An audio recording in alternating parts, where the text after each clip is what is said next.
मित्रों नमस्कार। चल रही 3 कड़ियों में आपने देखा और बेहद करीब से समझा भी कि कैसे उस गांव के लोग, जी हाँ, एक ऐसा गांव जो दुनिया के नक्शे से बिल्कुल नदारद था, उस गांव की सुध-बुध लेने वाला आज तक कोई नहीं था।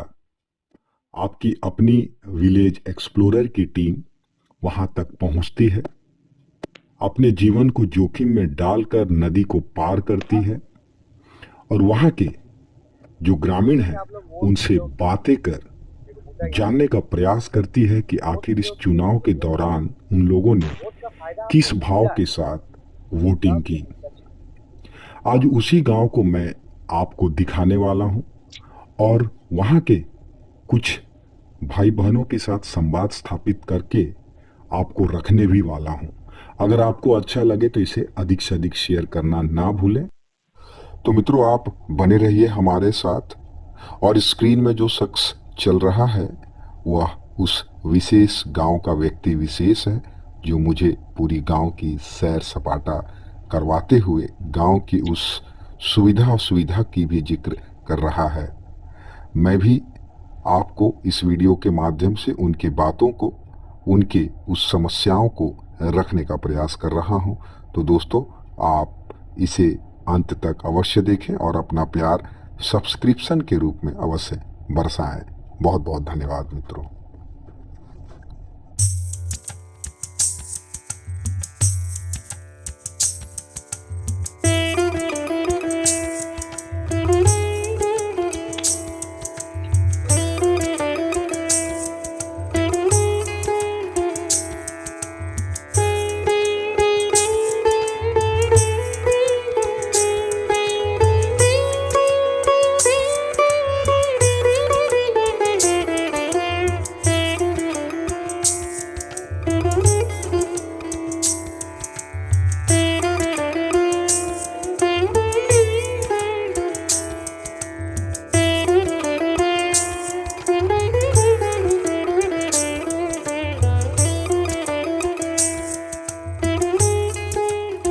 दोस्तों, प्रकृति की खूबसूरती आप इस गांव में देख सकते हैं और बस्तर के अंदरूनी क्षेत्र में ऐसी ही खूबसूरती आपको देखने को मिलेगी।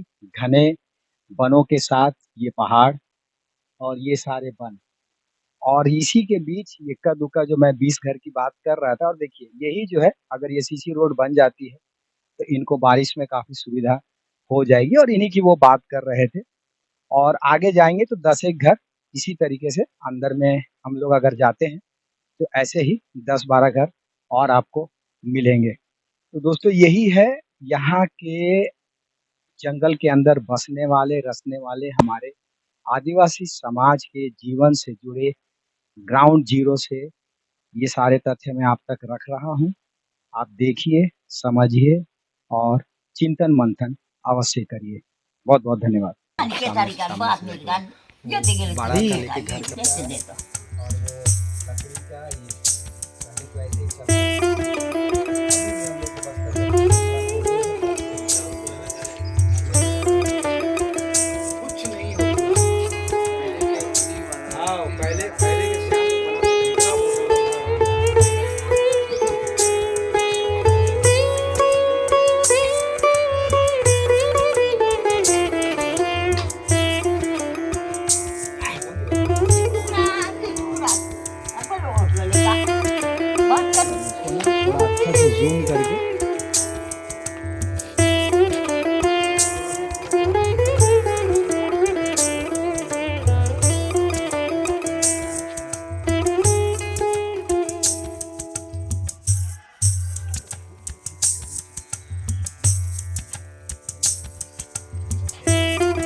हम लोगों ने गांव का भ्रमण किया। बातचीत जो हम दीदी लोग से कर रहे थे, युवा से कर रहे थे, अपनी बेटी से, भैया लोग से, सड़क क्यों जरूरी है, गांव की जो मूलभूत सुविधाएं जो आज भी ये लोग वंचित क्यों हैं, वो आपने देखा। अभी हम लोग वापस नदी की ओर बढ़ रहे हैं। वही नदी और वही पुल जिसके लिए हमारे ये गांव के लोग कई वर्षों से जद्दोजहद कर रहे हैं। और पुल क्यों जरूरी है वो आपने इनके मुख से सुना। मित्रों, जैसा कि हम बता रहे थे कि ये वही नदी है, मैया शंखनी, और इसी नदी को पार करके रोजमर्रा के जीवन को हमारे गांव के दादा लोग, दीदी लोग, हमारे बच्चे लोग, चाहे वो स्कूल जाने की बात हो, चाहे दादा लोग रोजगार करने के लिए नदी पार करने की बात हो, जब हमारी माताएं प्रेग्नेंट होती है, उनकी जो समस्या है, जिसके वजह से कई बार इनको अपने जीवन से हाथ धोना पड़ा है। मित्रों, जैसा कि अभी हम बार-बार आपको दिखाने का और बताने का प्रयास कर रहे थे कि हमारे बस्तर के जो वंचित परिवार हैं, जो सिस्टम से कटे हुए हैं, उनकी मूलभूत ज़रूरतें क्या हैं? यहाँ की ज़रूरतें आपने देख लिया, बहती नदी, मैया शंखनी, और इनके ऊपर एक पुल अगर बन जाता तो इनको एक कहीं न कहीं एक वरदान के रूप में साबित होगा। एक पुल इनके जीवन में खुशियाँ ला सकता है, बच्चों को स्कूल के लिए, शिक्षा के लिए प्रोत्साहित कर सकता है। हमारे गाँव के जो भैया लोग मज़दूरी करने के लिए बाहर जाते हैं, उनकी सुविधा हो सकती है। माताएँ-बहनें, बच्चे जब बीमार पड़ते हैं रात-बिरात, उस समय उनको तत्कालीन जो स्वास्थ्य की सुविधाएँ हैं, उससे उनको सुविधा मिल सकती है। तो ये कहीं न कहीं एक पुल शिक्षा से जुड़ा हुआ है, स्वास्थ्य से जुड़ा हुआ है, रोज़गार से जुड़ा हुआ है, इनके जीवन की खुशियों से जुड़ा हुआ है। तो इसलिए दोस्तों, आप अवश्य अपने मनन चिंतन करते हुए कमेंट अवश्य कीजिएगा कि इनको पुल क्यों ना मिले, और अधिकारी लोग ये खुद सोचें कि आखिर पुल देने से इनको क्या लाभ मिलेगा, और नहीं देने से एक अभिशाप के रूप में इनके जीवन में हमेशा बना रहेगा, क्योंकि ये भी भारत के नागरिक हैं। इनकी ये अधिकार क्षेत्र में आता है और इनको मिलना ही चाहिए। मेरा मत ये है, इनको मिलना ही चाहिए, और हम आशा अपेक्षा करेंगे सोशल मीडिया के माध्यम से अधिक से अधिक इसका हम प्रचार-प्रसार करेंगे। आप भी करिए ताकि जन-जन तक ये बात फैले, और इनकी जो कोई सुनता नहीं है। अभी जैसे भैया लोग बता रहे थे, सीसी रोड सैंक्शन हो चुका है। ना भैया, इधर आओ भैया थोड़ा, आप आओ। सीसी रोड सैंक्शन हो चुका है गाँव का, उसके बाद भी भैया सीसी रोड नहीं बना। हाँ, नहीं बना है। क्योंकि हम लोग देख लिए गाँव में सीसी रोड नहीं है। अभी हम लोग वो आपको जो सैंक्शन होने का वो बोर्ड जो लगा हुआ है, वो भी मैं आपको दिखाने वाला हूँ, ताकि आपको समझ में आ जाएगा कि योजना के नाम पे क्या होता है यहाँ पे।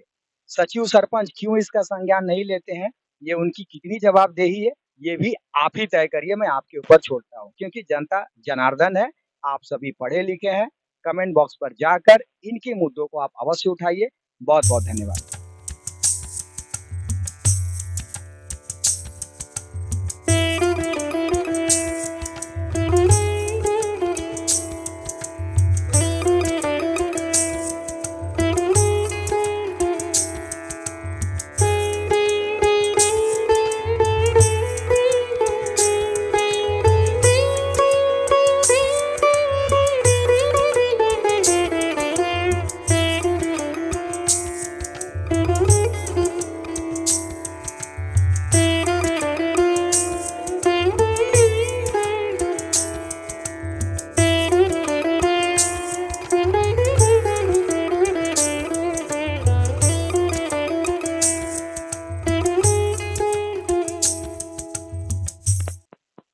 दोस्तों, वापस से मैंने अपने जूते खोल लिए हैं, और अब नदी को वापस से हम पार कर रहे हैं। आप देखिए, हमारे भैया लोग इसी तरीके से नदी को रोज़ाना पार करते हैं, बच्चे लोग पार करते हैं। हमारे बुजुर्ग, देखिए वो सामने बुजुर्ग जा, देखो दिखा दो। वो देखिए जो बुजुर्ग महिला है, ऐसे पूरे-पूरे गाँव के सभी लोग, देखिए बहुत फिसलन है।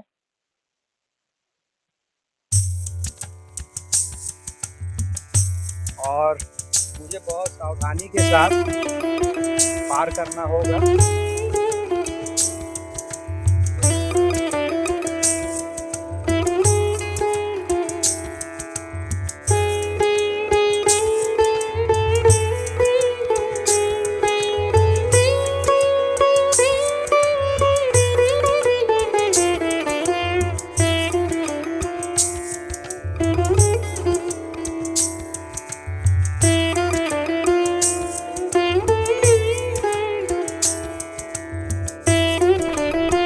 मित्रों, अभी आपने देखा कैसे मैं नदी को पार करने के वक्त गिरते गिरते और बहते बहते बचा, जिसे हमारे गांव वालों ने मुझे सहयोग करके बाहर निकाला।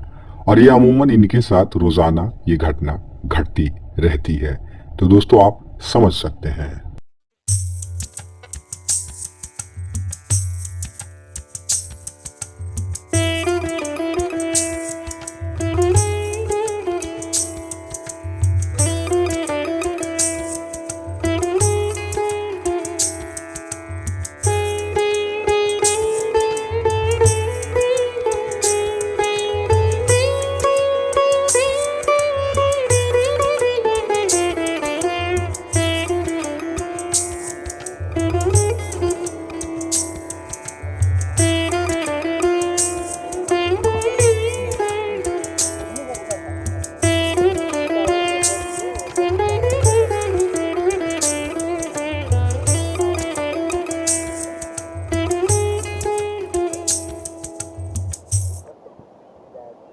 दोस्तों, अभी आपने देखा हमारी एक और छोटी-सी बेटी, ज़रूरत की चीज़ों को लेके नदी को पार करके आ रही थी। गुड़िया पढ़ती हो? हाँ। कहाँ पढ़ती हो? सीतालू सीतालूर में। गाँव के स्कूल में क्यों नहीं पढ़ती हो? नदी है इसलिए। अच्छा, नदी के वजह से, है ना? यहाँ हमेशा डर, आप लोग नदी पार कर रहे हो, डर लगता है ना? जी। डर लगता है ना?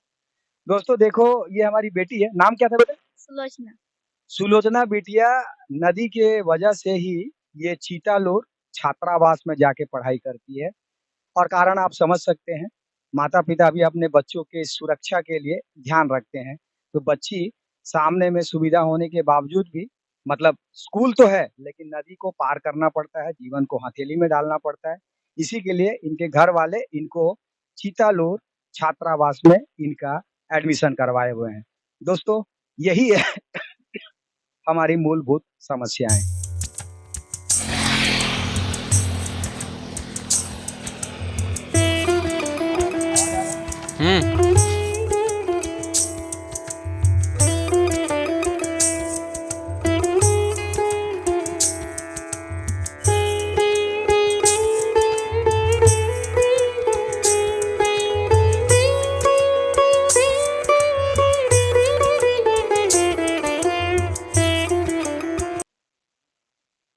मित्रों, अभी जो हम पनारा पारा जो गाँव नदी के उस पार गए थे, और ये वही दोनों भाइयों का गाँव है। और अभी देखिए, ये जो हाईवे जो मैं आपको बता रहा था, दंतेवाड़ा और किरंदुल को जोड़ने वाला जो हाईवे है, वहीं पे ये एक छोटा-सा दुकान, जो राहगीर चलते जो हमारे लोग आते हैं, उनके लिए ये चॉकलेट, बिस्किट, और ये आप देखिए रैपर्स कुछ हैं, कुछ चिप्स हैं, और मुर्गा, अंडा। और इधर देखिए यहाँ पे मुर्गा है, और यहाँ पे उसको गरम करने की व्यवस्था हमारी गुड़िया जो चीतालोर छात्रावास में है, जो अभी नदी पार कर कर आ रही थी, हमारे दादा की ही गुड़िया है, बिटिया रानी है।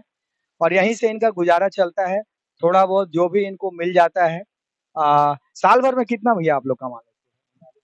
पता से नहीं चलता है। महीना में? और महीना में चलता होगा 5-6 हज़ार।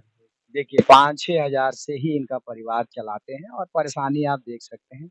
ये दोनों भैया हैं, भैया का भी वहाँ आगे में आप देखोगे सामने में भैया का भी मुर्गा दुकान है। ये बड़े भैया हैं और ये हमारे छोटे भैया हैं। अच्छा, आप छोटे हो, ये भैया बड़े हैं, क्षमा करिएगा, भैया बड़े हैं। और दोनों भाई देखिए, ये हमारे भास्कर समाज से आते हैं। और आपने देख ही लिया गाँव की जो समस्याएँ हैं। हम लोग ऐसे ही जा रहे थे, और जब भैया से हम लोगों ने बातचीत करना प्रारंभ किया, तब पता चला इनके गाँव में ये समस्या है। तब हम लोग सीधे गाँव गए और आप तक इस बात को रखा। दोस्तों, इसी तरीके से आप हमारे साथ बने रहिए। ज़मीन से जुड़े मुद्दे को हम इसी तरीके से अपने गाँव के दादा लोग के साथ, दीदी लोग के साथ, युवाओं के साथ बात करके आप तक रखते रहेंगे। इसी के साथ अपने शब्दों को विराम दूँगा। जय हिंद, जय भारत, जय छत्तीसगढ़।